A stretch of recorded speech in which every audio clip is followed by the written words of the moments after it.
a chance to see falconry in action? I don't think so, Nigel. To tell you the truth, I'm not really sure what falconry is exactly. It's probably the oldest sport in the world, Jake. Hunting with a trained hawk or falcon. Jay and I are going to an exhibition at the Oval Cricket Ground. Care to pop over and meet us? You bet! That sounds way cool. We'll head right over. Let's go!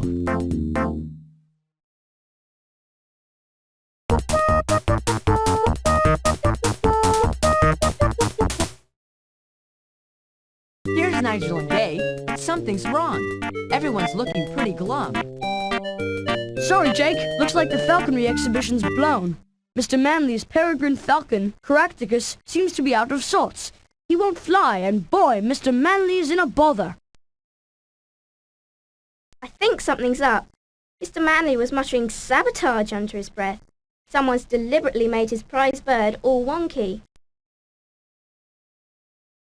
That rotten beggar, he's fed my Caractacus. He's a rotter and a dog. Who are you talking about, Mr. Manley? That American so-called falconer, Tommy Wing. He's jealous, of course, because the United Green Alliance chose me instead of him for the falconry display. Gee, Mr. Manley, if someone fed your falcon, it doesn't seem to be that big a deal. Caractacus isn't sick or anything, is he? Oh no, but he won't fly. Falcons are quite logical, you know. If they aren't hungry, they don't fly, because they fly only to hunt, and they hunt only to eat. Miss Barbrook weighed Caractacus this morning on the exhibition's balance scales, and I fed him just enough to bring him to his perfect flying weight of 691 grams. But now he's obviously overfed. It was that Yankee bloke, I just know it. I never should have let him handle Caractacus. He must have slipped him a morsel or three when I wasn't looking.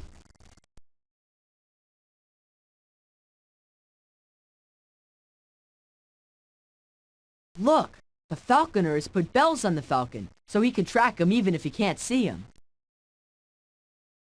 Well, that was a fiasco. All those United Green Alliance people left their conference just to come see a real falcon fly, and then it wouldn't flap a wing. Are you a falconer, Miss Barbrook? Oh no, being a falconer is a full-time job. I just help out by weighing the birds because I enjoy watching them so much. That's really an important task because falcons hunt best when they're at their exact flying weight. Lots of people like to see the falcons. Chelsea Sinclair was out early and helped me set up the scales. I think she works at the zoo. She oohed and ahed over the birds. Did any people get close to Mr. Manley's falcon? Well, I did. I weighed him this morning along with Tommy Wing's hawk Geronimo. Tommy Wing hung around for a while, but Mr. Manley was pretty cold to him, so Tommy left. For Dartmoor, I think. And Mrs. Starling came round as usual to badger Mr. Manley and myself. She's a bird watcher, quite dotty about every single one of our little feathered friends, even the pigeons at Trafalgar Square. If she likes birds so much, why does she bother falconers? Because falcons hunt and kill other birds. No sight is quite as thrilling and terrible as a falcon swooping out of the sky at a grouse or partridge. They hunt this way in nature. Falconers just teach them to bring the prey back to the falconer instead of eating it.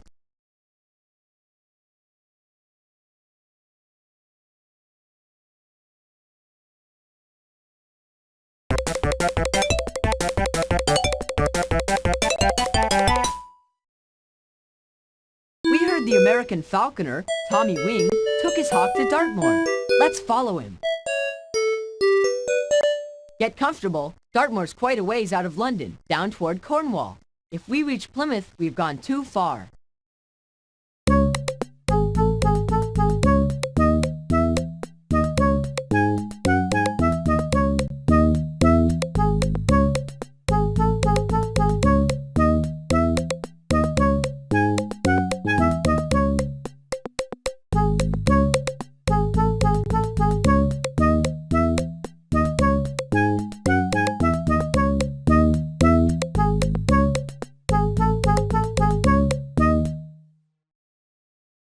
There's a fellow with a big hawk on his arm. That must be Tommy Wing. I don't know what you think, but I get goosebumps whenever that hawk looks at me. Its eyes are so hypnotizing. He doesn't look like a falcon, Mr. Wing. What kind of bird is he? Geronimo's a goshawk, one of the largest American hawks. Isn't he beautiful? Quite a hunter, too. He's really great at nabbing rabbits.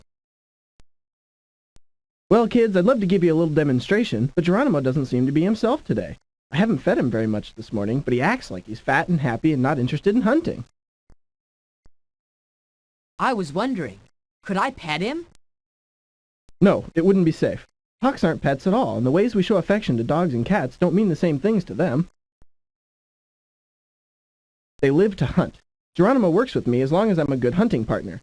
If hunting with me weren't successful, he'd be gone. You know, Mr. Wing, we were talking to Mr. Manley, and he said... Look, I don't care what that old coot said. I came over here to learn from master falconers like Mr. Manley. But he seems to think Americans are too impatient to ever be good at falconry. I wonder if he knows that falconry was invented by the Chinese maybe 3,000 years ago. It may be the oldest sport in the world. It takes years of dedication to become a falconer, and I work with Geronimo every single day. You have to if you let a hawk fly free and expect it to return on command. You really let Geronimo go? No leash or anything? And he comes back all on his own? Wow. You know what they say, if you really love something, let it go free. For me, falconry is like that. When I see them soar, it's like I can fly too.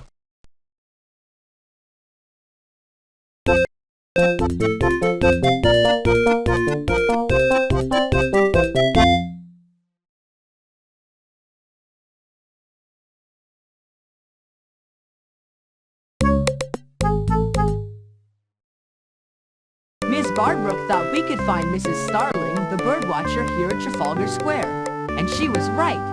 Let's ask Mrs. Starling about the falconers. Oh, I do agree. The falcons are quite spectacular children. But using them for hunting defenceless little birds, now really, it's so barbaric. I mean, do we let people raise sharks in their bathtubs and take them for occasional murderous swims in the River Thames? No, we do not. Did you do anything with Mr. Manley's falcon, Mrs. Starling? He says he won't fly from his perch. No, of course I would not harm such a magnificent bird in any way. But I'm certainly glad to hear it will not harm any other birds either. I'll be quite delighted to tell Miss Bardbrook and the other members of the Thames Basin Birdwatchers Society. Now, good day. Did you hear that? Miss Bardbrook is a member of the Birdwatchers Society. We better go back to the Oval Cricket Ground and ask her about this.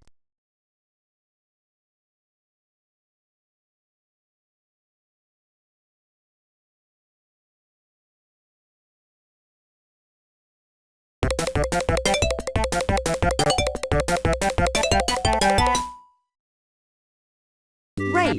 Miss Bardbrook and Mr. Manley are still here. Well, now I'm totally flummoxed.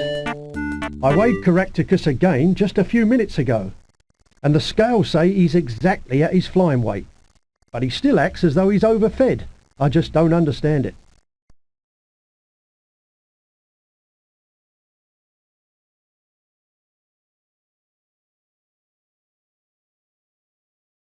Well, he looks pretty full and contented, all right. Just like I feel after 3 slices of pizza. Ms. Bardbrook, the Thames Basin Birdwatchers Society have been protesting the flying of the falcons. And we heard you were actually a member.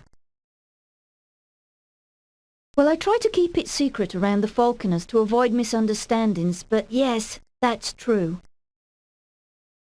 Not all birdwatchers protest the falconers, you know. Some feel as I do that we need predators to keep the population of birds and small mammals from getting too big, and these predators need our help. Without predators like falcons, the number of birds, rabbits and mice will just keep growing until there's not enough food to go around and they starve. Predators are nature's way of keeping populations in balance. I don't like the idea of humans teaching the falcons to hunt for them and keeping them in cages between hunts.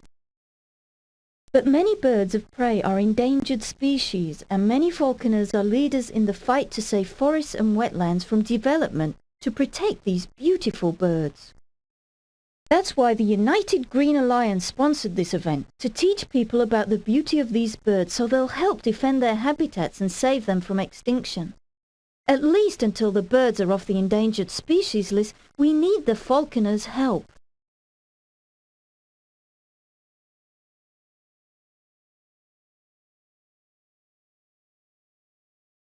These weights have to be exact, Jake, so that the falconer knows exactly how much to feed his or her bird to bring it to its ideal flying weight. A little too much food and the bird won't be hungry enough to want to hunt. Well, according to the balance scale, Caractacus still weighs exactly 691 grams. That is his perfect flying weight.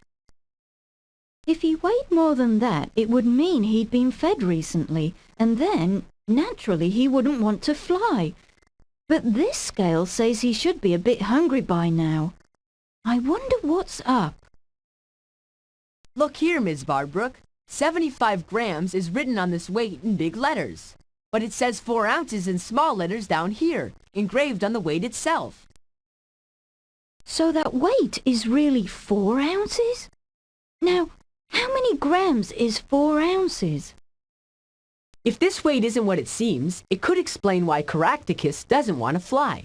See if you can find out which of these weights is closest to 4 ounces by checking your conversion chart. You're right! It's not 75 grams. It's actually about 112 grams. No wonder Caractacus doesn't want to fly.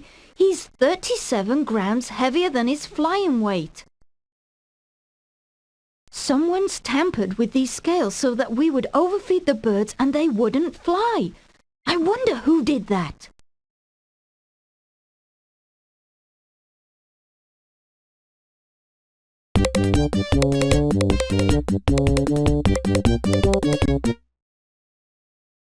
I don't see Chelsea Sinclair anywhere. Let's ask the zookeeper where she is.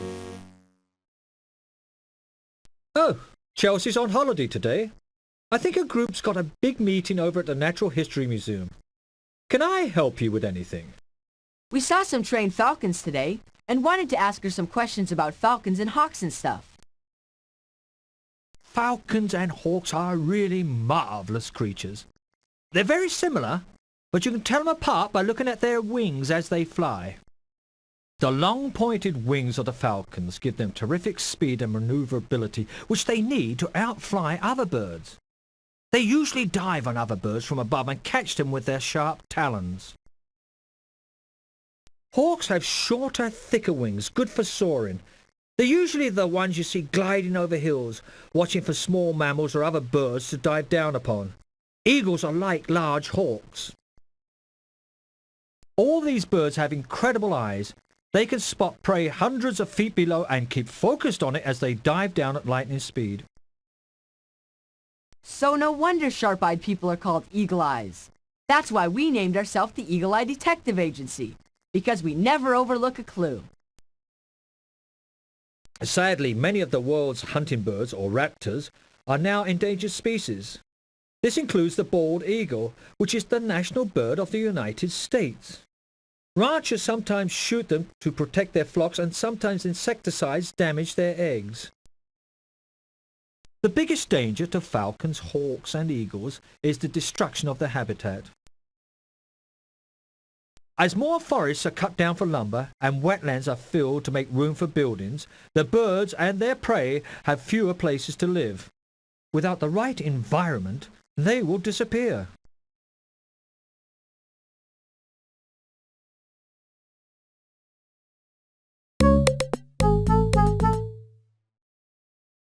Looks like the meeting is over. Jake, so glad to see you at our meeting. We can use energetic young volunteers like yourselves in our organization. We must defend animal rights everywhere. Right now, the people from the United Green Alliance are meeting here in London, so we are trying to make sure they don't support any groups that are cruel to animals. Like falconers? A perfect example. Not only do they keep birds imprisoned in cages, but they also use them to kill other birds.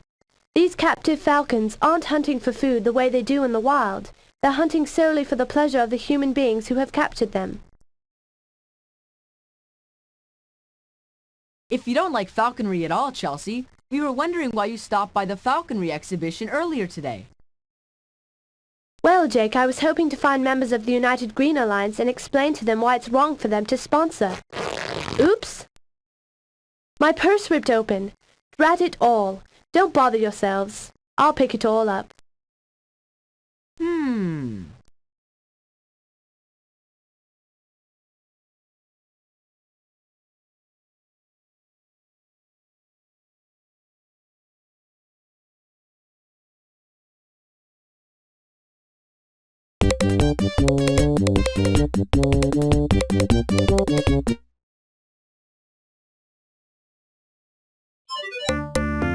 I think we're ready to point out who spoiled the falconry exhibition.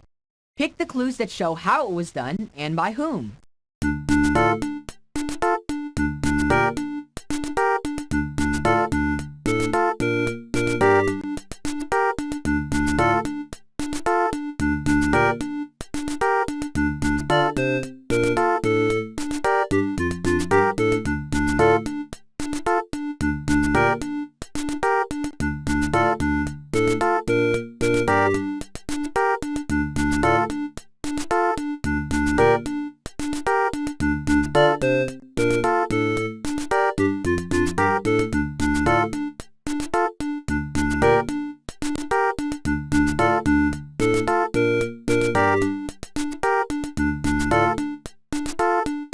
Those clues show off your eagle eyes. Now, point out the person who sabotaged the falconry exhibition. You got it!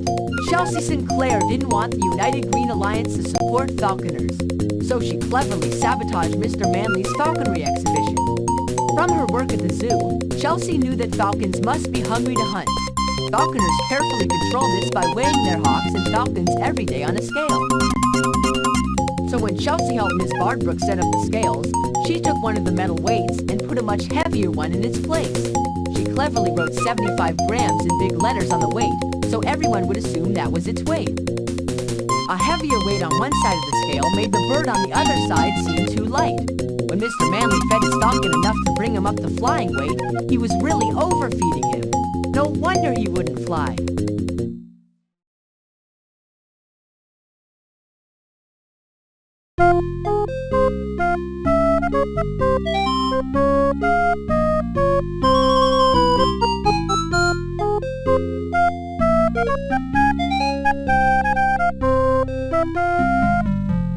Thank you.